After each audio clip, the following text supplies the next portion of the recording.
from the FOX29 studios. This is Good Day Philadelphia. 7:48, the motto is refreshing. No more boring or bad food in the burbs. I think we could use refreshment wherever we can get it today, right, Jen?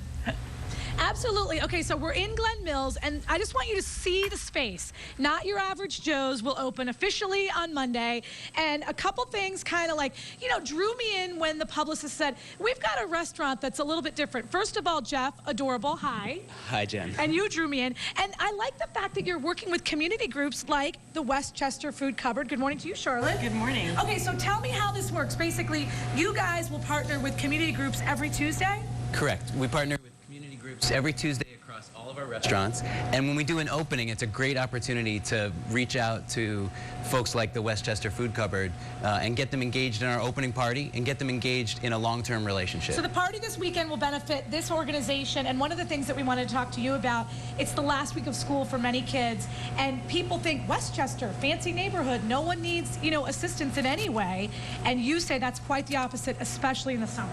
That's true. Westchester does have a need, and our food cupboard is there. In the summer, a lot of the children don't get the school lunches that they would get during the year, so that's an extra meal for each child in a household, so we do have an increased need. We have a need all year long. You got to be so happy that these guys are helping out. We are thrilled, because if it wasn't for community support, our doors would not be open. All right, so let's get the party started, because now we know that we're helping. I want to know a little bit about your food for people that don't know, what you guys are. So what are you doing here? What's the best food? Well, first, we can't go past here, because this is our bread that we bake in-house every day, and, and it's a bit of a calling card for us. It's a caramelized onion focaccia. We serve it with this great Romano olive oil dip. Do you feed that to supermodels? Because it does not look like supermodel diet to me. No, that's actually supermodel bread right there. Okay, good. So I just wanted to make sure that you saw that, because we're going to be eating that together later. Okay, good. And I laid out a few of our really popular items, some of which are super approachable, like our mustard-crusted chicken with mashed potatoes and green beans. Been on the menu since we started. Something a little more elegant, a little lighter, maybe supermodel food, right, is our ahi tuna salad with crispy wontons, pickled ginger. Shame it's not pretty. Pickled ginger, it's beautiful. Right.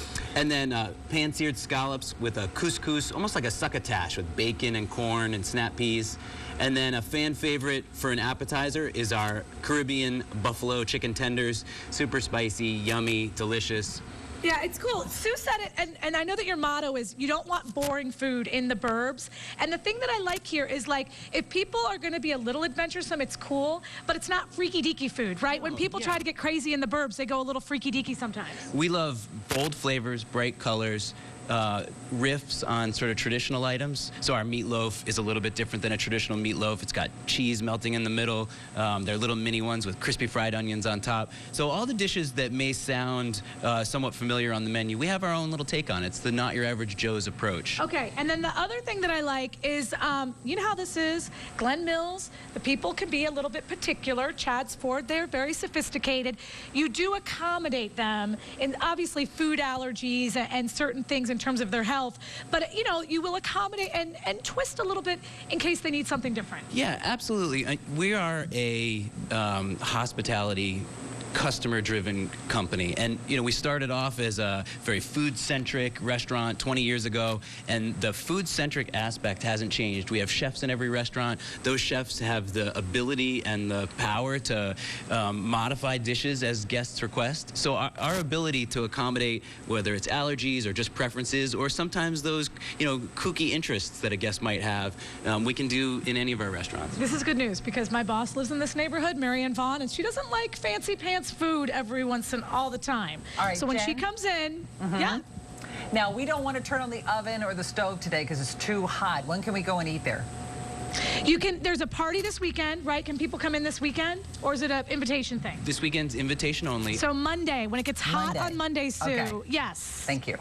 So you have to go somewhere else. I'm ready because it looks good. Yeah.